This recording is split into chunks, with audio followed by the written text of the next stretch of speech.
Hi, I'm Christina Ochoa. Got Goro here. And this is Subtitles. Also, another big welcome again, just because why not? It's fun. Jessica! Yay! Nuestra productora. Our producer, Jess, who's making this run super smooth, and she's putting us on YouTube and on everywhere you listen to your podcast. This makes things better. And we're going to take a quick second to welcome our Spanish listeners. If you want to listen to us in Spanish, we do it on Mondays. Thank you for that. That's lunes in Spanish. Lunes. For the rest of If you want to learn some Spanish, tune in to that podcast. And si sois hispanohablantes, si queréis escuchar el podcast en español, lo hacemos los lunes. Si queréis escuchar esta, por favor, no os cortéis, escuchar los jueves. Sí. Y, Media horita. Y así aprendéis un poquito de inglés, quizás, un poquito de, ¿no? De un vocabulario como muy de la industria. Sí. Y bueno, nada, muchísimas gracias por escucharnos siempre o por vernos en YouTube, donde estéis. Gracias. So, what are we talking about this week? I thought I wanted to ask you questions about what pilots are like. And how, Fun. because we are in the middle of pilot season. Yeah. Us non-actor types, we don't know.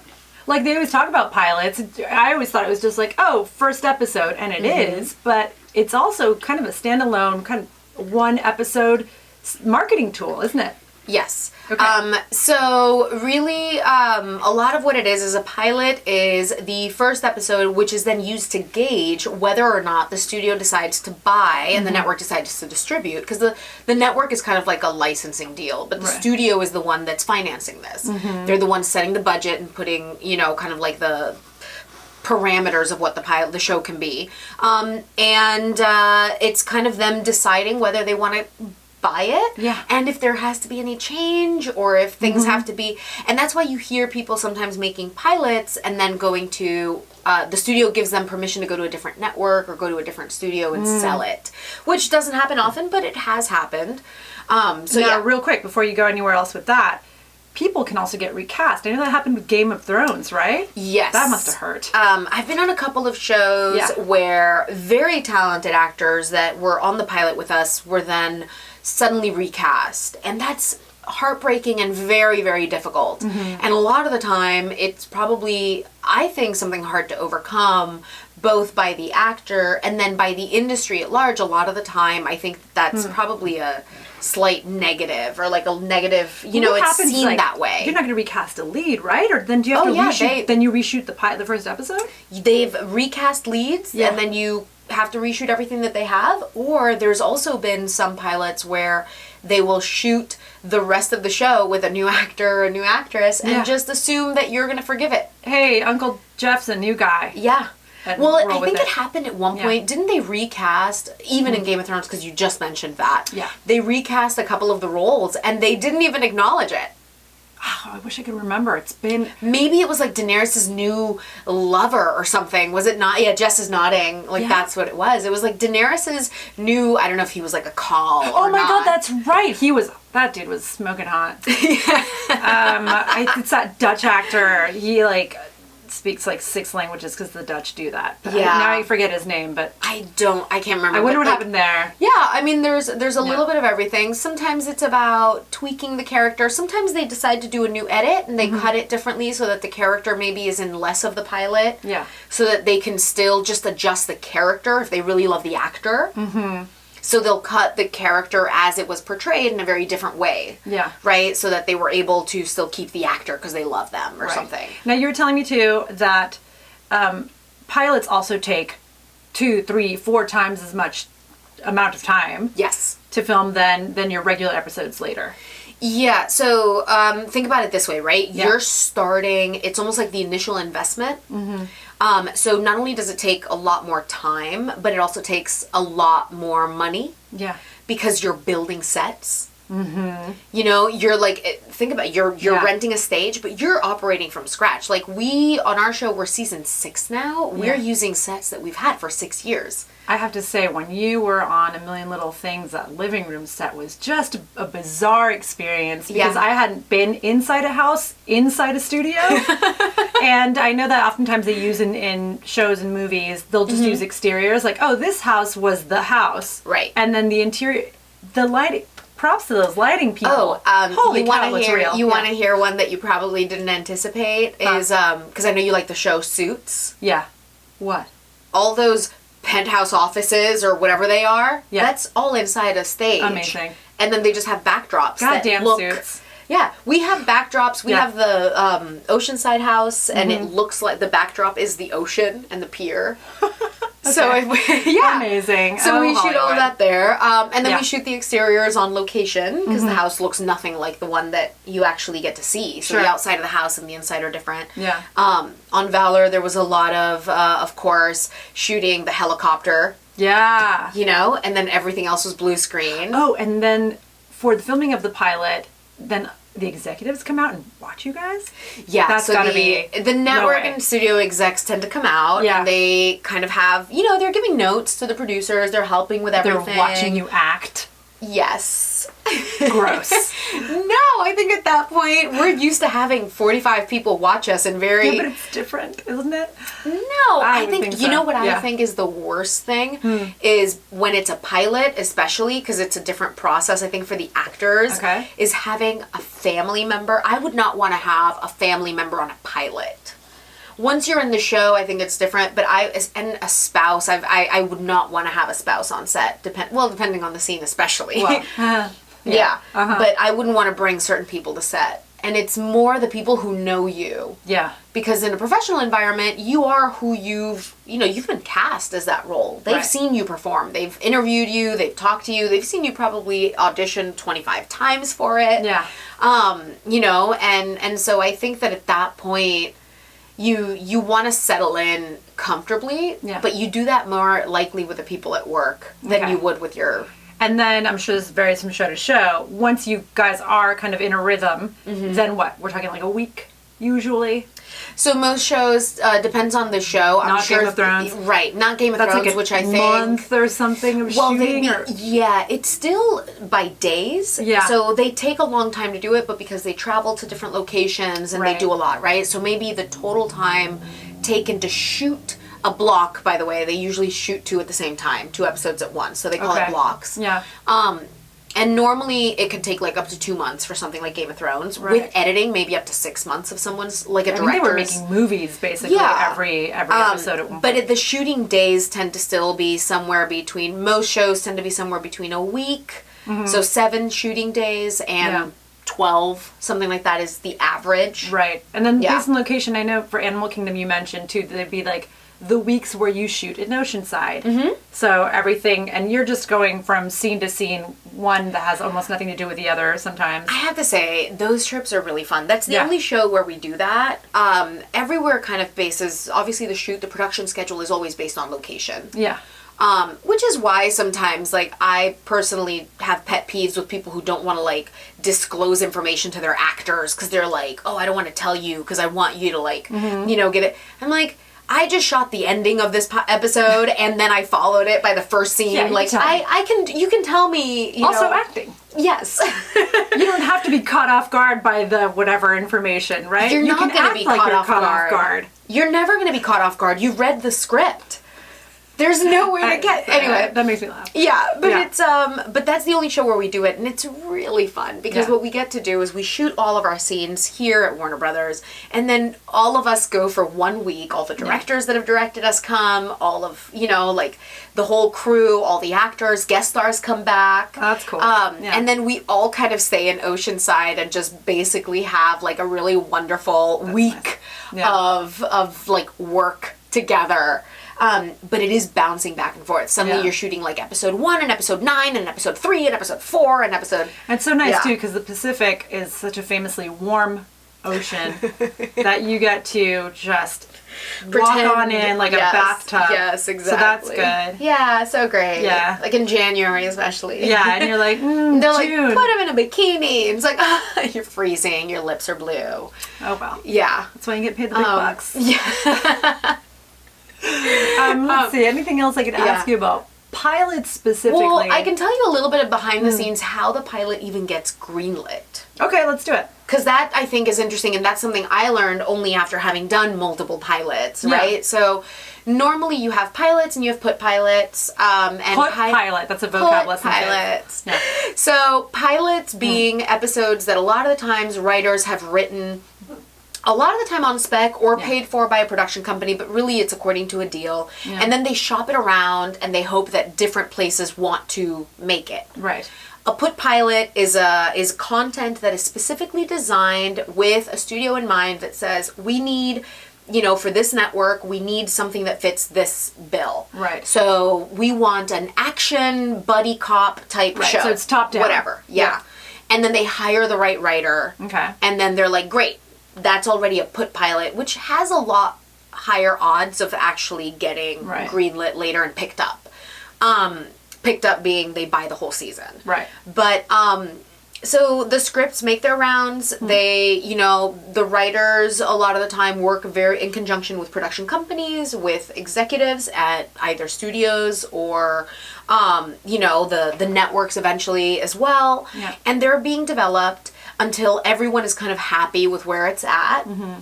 And after rounds of notes, then they get ideally greenlit. Yeah. And when they get greenlit, then the casting process begins, location scouting begins, people are starting to, kind of make offers to the actors that they want in the key roles. That was way more complicated than I thought. What was? Like how both the offering of the offers and the selection and all that is actually in really specific time frames. Yes. Because they're doing a bunch of kind of calculus on who's getting paid, what everybody's got different rates, different actors that have more or less experience. I wonder too, this is now probably happening more and more because now in the States at least, actors are swapping more between film and television. So they may not have a television quote, like a standard fee. They are film actors who are now, and I'm wondering how that works, but probably nothing you can really answer. I mean, I can't answer for like specific other actors, of course. Yeah. I think the offer kind of dynamic is really interesting because you have a very specific time frame to answer to an offer. Right. Because of course, if you are not interested, they have to go to somebody else. Right. So the same way that when actors test, there's a certain amount of time that business affairs has to either sign and say yes, it's the inverse with an offer. Yeah. They give you an offer and you basically have, let's say, 24 hours or a week or whatever it is to sign those documents. Okay. And when you sign, a lot of the time it's already after having had negotiations. So when things are in negotiations, that's a little trickier. Once you lock on monies, once you lock on an actual fee, then you can talk about specifics, right? Like who wants what trailer? Talk about commitment. What is it, 6 or 7 years? 6 years on average when people are testing, Yeah. So basically, if you're an actor and for network television, you're so excited because you're finally getting this job, and woohoo! Also, 6 years later, you hate yourself because you took that job and you're tired of the show, but you're in it for life. And it feels like I assume. You don't even know. Like some shows, Yeah. for example, like depending on, you don't know what the pickup order is going to be.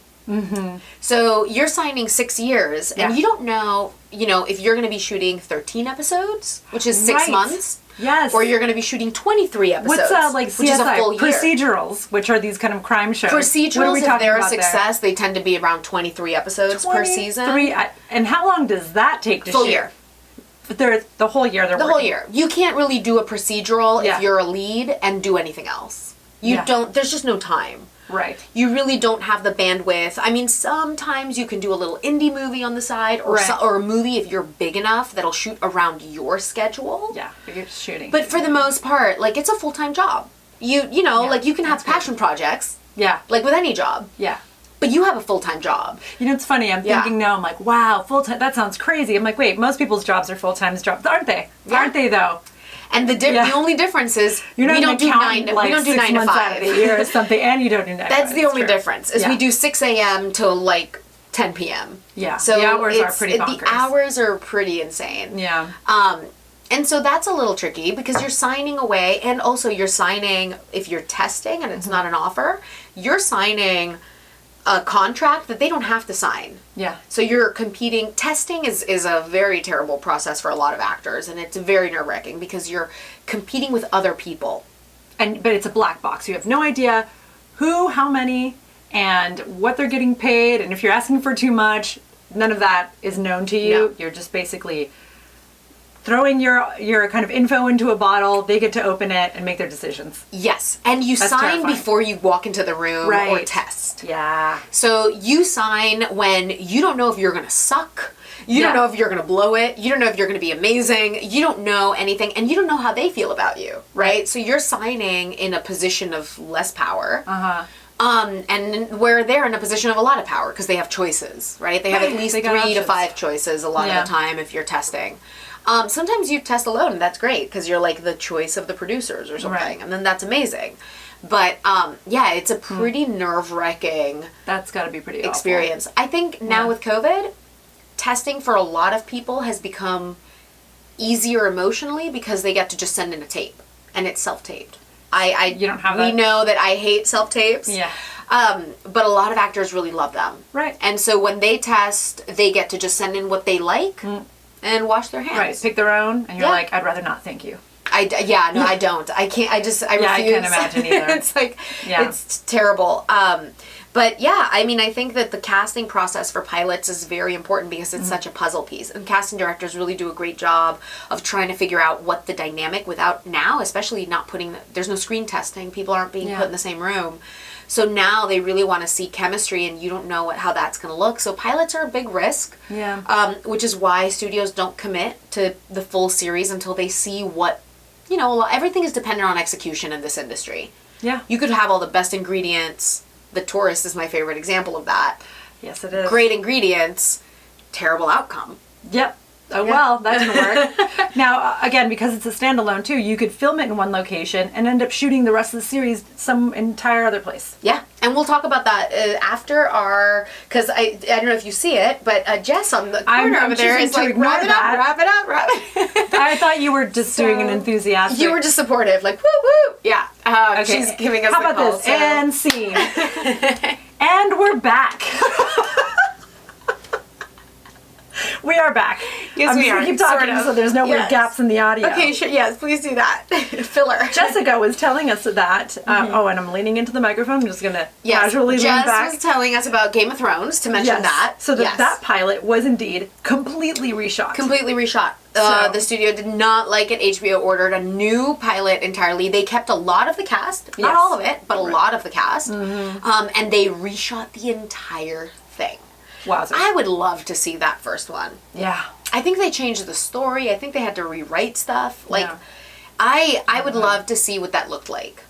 The first one. There's probably a graveyard of dead pilots somewhere. 3 new pilot episodes are going to exist for 3 new Game of Thrones spin-off shows. Yeah. Which, like I just said, I read those goddamn books as they came out. So, yes, I'm a nerd of that sort.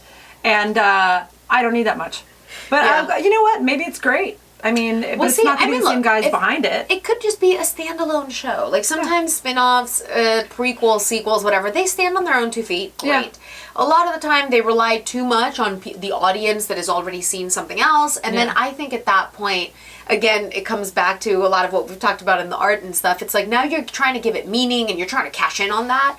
If it doesn't stand alone, it's not worthwhile. I don't think people are fanatics enough to then stop looking at quality. They will expect probably higher quality.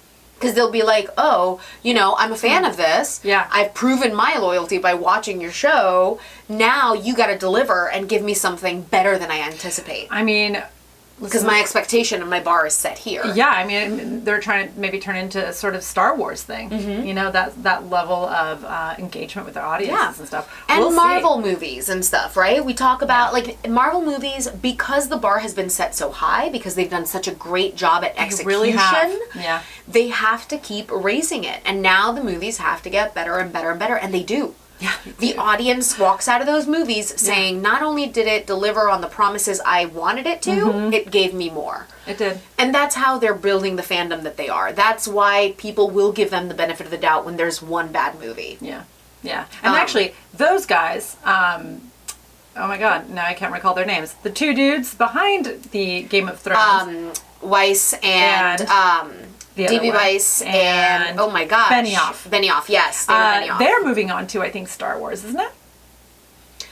Yeah, they also have a couple of shows, I think, in development. These guys right now... Three Body Problem. Yeah, Three Body Problem, which is another kind of like... is it a feature or a show? I can't remember. Oh, boy. But that had like a weird mystery where one of their producers was poisoned. There was like a lot of weird drama behind it. So it felt very... Maybe the pilot wasn't good. Just kidding. Yeah. How many murders have you experienced during a pilot? On average, we have 3 to 5, but we don't like to promise more than 5. Right, you guys don't talk about it. It's probably better not to. Unsolved, only 2. Sometimes it's the only way to move forward is by killing someone. Well, I think maybe not in the pilot, but a lot of the times on the show, that's another tool of getting rid of a character. Yeah. You kill them. It's very hard to come back from a death in a show if it doesn't have any kind of like fantastical not to bring it up again, ghosts and stuff like that. Game of Thrones is great about killing people. Oh my god, it was fantastic. Left and right. It was amazing. And so I think it always keeps you on your toes. Well, I think that was also George R.R. Martin, who was very comfortable killing some of his main characters in the series. Look, when the Red Wedding came around, I was like, okay, let's see what happens, how everyone reacts. Because I knew it was coming. So in a way, I was a little sad because it was less thrilling for me. But at the other, I also had a little bit of that satisfaction of like, I know what's gonna happen, guys. I feel like people who had seen it did 2 things. One, they watched closely to see if the episode gave away who did it. Okay. But they also watched everyone else. If people hadn't read it, they watched to see the reactions. Oh, God, I watch it with I don't even know. I remember I watched that episode with a group of people, and we were, I hadn't read the books, so I was, obviously shocked. Shocked and watching and enjoying it. But I remember at the time my boyfriend just kind of like, not only watching the screen to see if he could pick up the clues, but like, the plants or the what is it, Easter eggs? Yeah. But also watching me kind of like very intently just to see how I reacted. I was not that good. I think it had been long enough that I'd read the books that I was like, I can't. Like at one point too, when they started going off book, at first I was a little bit kind of hip to it, and I'm like, wait a minute, that didn't happen. After that, I just stopped caring. I'm like, oh, okay, now it's just brand new information. Great. And I wonder how, George R.R. Martin, I guess, he'll just work with a group of writers and they'll just make up new stuff. So on that note, this is what happens for the writers on pilots. So you have a showrunner who is usually the writer, the main writer, who writes the pilot. Yeah. And it could be one, or in Game of Thrones, for example, it was both D.B. Weiss and David Benioff. It was 2 people, and they were writers, and they were hired to write the pilot. Okay. That's it. It's standalone, it's contained, it's 1 person or 2 people, whoever the team is or whatever. It's kind of their work. They set the tone, they set the pace, the pages, kind of like the type of dialogues. They create the world and the characters. And then you also attach a director-producer. Okay. Who is the person who is going to set the vision of the visuals. And sometimes, and these directors tend to, or many of them are known for their pilot work. Right? They're kind of these, I'm not wandering, but like journeyman directors. That's also wrong. But specialists. How about that? Yeah. I mean, look, it's a large responsibility. I think a lot of young directors, when they get a pilot, they stay attached because they sign a deal in the same way. Okay. If somebody is very talented and good, a lot of the time they will get hired to direct the pilot, but then they're off.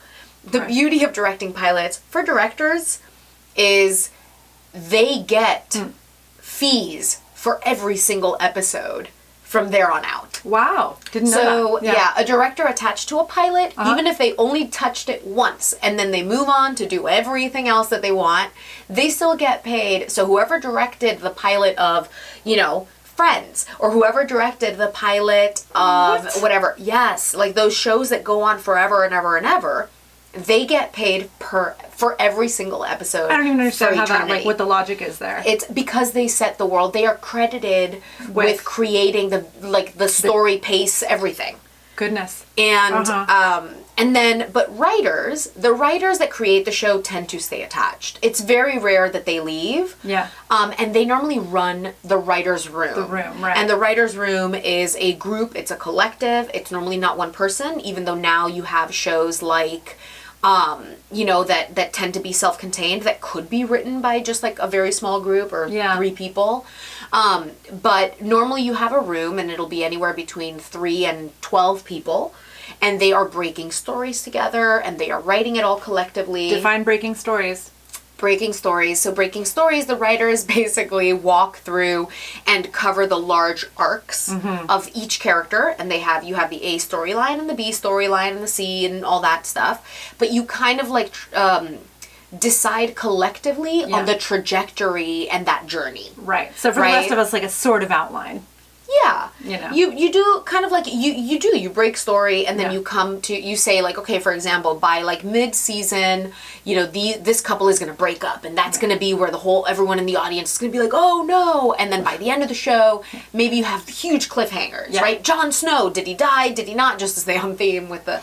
It's kind of that. Yeah. And normally arcs, for the writers, it helps because arcs tend to be a lot of the time worked backwards. So writers know where they want the character to end, and they start working backwards, and that's how they plot those points of trajectory.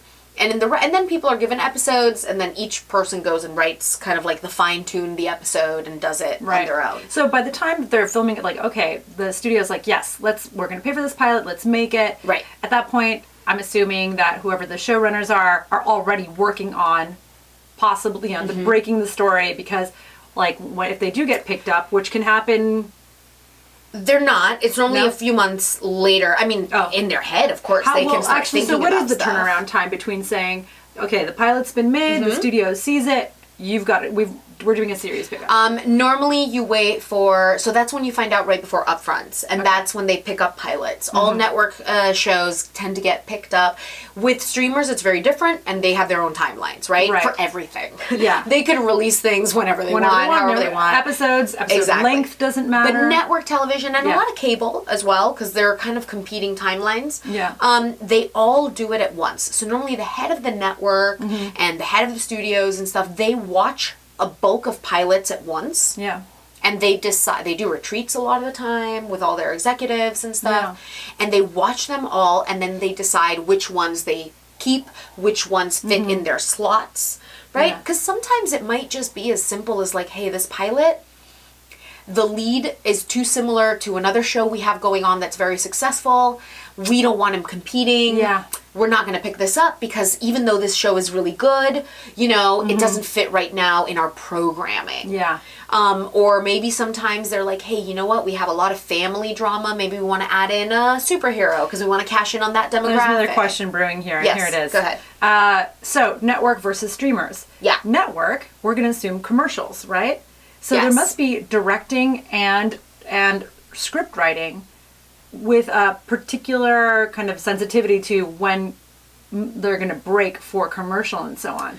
Well, commercials tend to be in the act breaks, but that's just the story wise too. It kind of fits. The thing for streamers is that you write assuming there will be no breaks. Right. So I wonder what that does for just like the feeling of filming or continuity or so on. Like you don't have to think like, well, here's a nice moment, a good pause, and maybe that's where a commercial would fit because that's... Well, I think it goes I think it can go either way, right? Because the one with the act breaks, you have a format that allows you to jump in time. You have a format that allows you to like pick up a different storyline and play differently with the storytelling. Okay. I don't think that it becomes so much of a hindrance. I think for writers, I would argue that they know exactly kind of, and that's also a format that's very common, right? It's like saying, oh, is it difficult to write beginning, middle, and end? Like, it's like, no, we've pretty much grown all accustomed to telling a story with beginning, middle, and end. Now, could you tell middle, end, beginning? Yeah, of course, you can play with that. But for the most part, I don't think it's difficult in that way. There's no like, it's been 8 minutes, you better make sure this scene ends because we've got a commercial break or something. It tends to be act breaks, and then they just include a certain amount of time. So if it's a half-hour show, they'll do 22 true minutes, because then there's like 8 for commercials or stuff like that. Yeah. But it's not necessarily, I think, I don't know, I'm not a staff writer on a network show, so if you are, please correct me if I'm wrong. Let us know. You know, I do understand the liberty of saying, like, I get to write however many minutes I want to tell this story on this thing. Yeah. And doing it for streamers. Yeah. Right? Saying, I don't have to be 30 minutes. I could be 75 minutes an episode. It must be pretty liberating, I could be 2 episodes. you know? I could be 17. Yeah, it's probably just a little less prone to like feeling that you have to cut because you're like, this scene really tells or adds to the story, etc. But that's, well, that's kind of more editing. I don't think that that's so much in the writing per se. Meaning, no one's going to shorten a scene if it's not important. Like, if it's important, they'll just break it up differently. Well, or they'll put it differently. For example, like, there's no 22-minute cut, like, okay, but there is very much a time. So an episode still has to fit in a certain time. Yeah. So if you're a streamer, leeway if you're streaming? No, you like don't get leeway. You could do a pilot. Well, so for example, if you're doing like a 30-minute comedy for a network, well, maybe that 30 minutes is 31 for a streamer, whereas there it gets cut to 22. A streamer would still be paying for if they want 30 minutes, it'll be 30 minutes. If they want 45, it'll be 45. That's the beauty of that. But they still have the same parameters. It's just the parameters are not already established, but you have parameters nonetheless. Because you're paying, everything costs money. It's all about the money. Yeah. So if you're creating your own formula and your episodes are, 60 minutes instead of 45 or whatever it is, that's fine. Yeah. That if you heard that, that's my dog on the floor snoring. If it's 60 minutes, that's fine. But every episode is going to be 60 minutes, and that's what you're paying for, and that's what the editors are going to adhere to. Oh, okay. Because again, Game of Thrones, wildly different episode times. Yeah. They just did whatever the fuck they wanted, apparently. Game of Thrones had a few exceptions, but they tended to be hour-longs. Yeah, like roughly. But I mean, it's not like those cutoffs. I just feel like it's just structurally probably more intense in a network, whereas with a streamer, if you're just going to binge 8 episodes and there's nothing in between, if one's 32 and the other one's 37, like I thought maybe it didn't matter. Maybe you cut more in this one, cut less in that one, blah, blah, blah. But I think also, like, it's in Game of Thrones in particular, Game of Thrones was not a streamer. Oh, because it came out weekly. Game of Thrones, that's not a binge. That was never designed as binging. That was actually an hour-long drama for HBO. So I think you binged it or you watched it on your, like on the internet. Yeah. Right? But that doesn't mean it was built for that. It was streaming, but not a streamer. Exactly. So there's content that is being designed specifically for streamers that factors in the fact that people are going to binge watch it. Yeah. That's all it's meant to be, is binge watched. And then there's other content that is not designed that way, but of course is going to end up on, everything pretty much nowadays ends up on a streamer. Yeah. Yeah. But yeah, I think that that's the only caveat and difference. But, once you have a writer's room and you start hiring actors and once you get a pickup, you do upfronts, you advertise it. That's when people get advertisers. It's just a massive amount of machinery behind it. It's so, every single one. Because you don't have advertisers until you actually go and you do a pilot, and then you get a pickup, and then they have to do international sales. Yeah. Which is like this big event that you go, like, and kind of like they have actors mingle with a lot of the advertisers and international distributors and you're selling it too. You're selling it. Yeah. And then, depending on that, they get different advertisements and, territories. Right. They're not going to do like a family friendly thing and then put like a Trojan's condoms commercial there. Right. Yeah.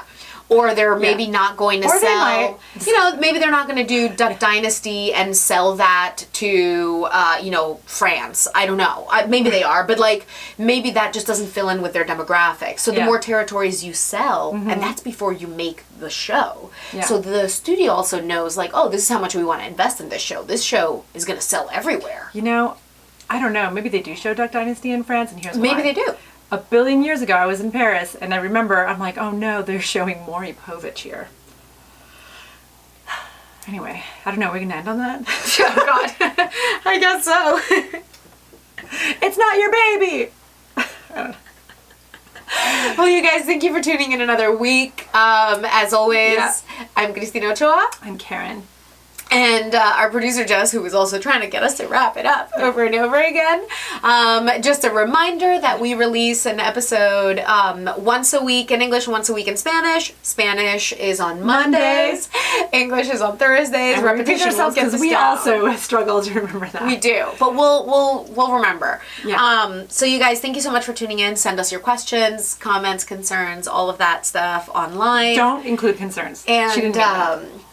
well, constructive concerns. No. Positive nothing. feedback and Only. entertaining questions only. Thank you. All right. Well, thank you so much, you guys. We'll talk to you soon. Ciao. Bye.